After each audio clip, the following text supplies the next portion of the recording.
Hey, you guys, welcome back to my channel. I appreciate the 50 people that do watch my channel. But anyways, like I said, I'm going to be getting into like a lot of stories. But right now, I want to talk about how I was working for DoorDash. And I wasn't with DoorDash very long when this happened. So it was one night, I was out of money and I needed some money, so I could get my kids some food. Like I needed some quick money. So I'm like, let me just go on DoorDash so I could get you guys some stuff. So that's what I did. Because I'm no longer getting food stamps, you know. So let me tell you what happened. I was like 4 deliveries in. It was a good night. Like I was having a good night. I was vibing, had such a good time, just easing my mind doing deliveries. And then I got a notification saying that someone wanted food from Wendy's. I'm like, okay. I guess I could do that delivery too because the tip was $20. I'm like, oh my God, I can't beat that. Wow, that's pretty good. And I needed that at the time. 20 extra dollars. Hey, I'm going to go ahead and get that. So I got the food.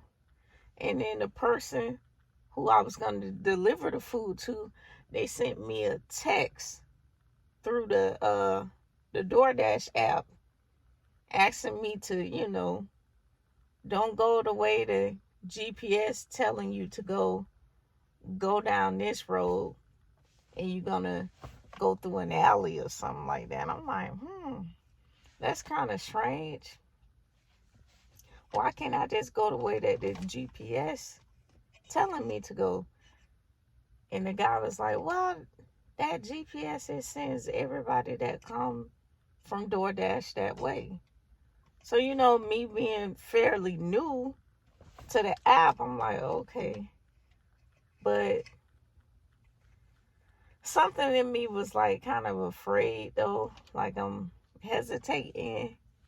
I'm like, I don't know if I should do this. So I was having doubts. So I saw the guy and he was like, he had his head like over the fence looking, looking at me. And I'm like, I can hand him the food right here.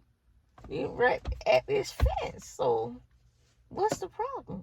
He wanted me to drive all the way around, park the car, come through the gate.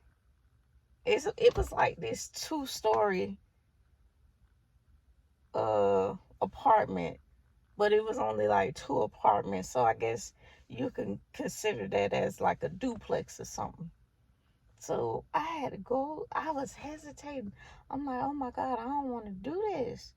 I was so scared. Like, I don't know. That was one of them scary deliveries. Not only did I have to walk through the gate, I had to walk up the stairs, So I'm like, okay. And I told my daughter, oh yeah, he didn't know that, my daughter was with me. I don't even know if you're supposed to take people with you with DoorDash. I never read into any of that, but I'm glad that she was with me.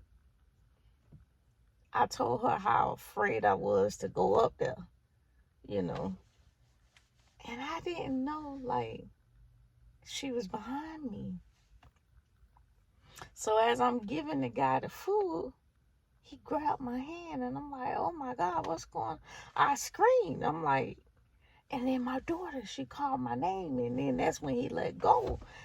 And then we just took off running, ran to the car, And I'm like, oh my God, well,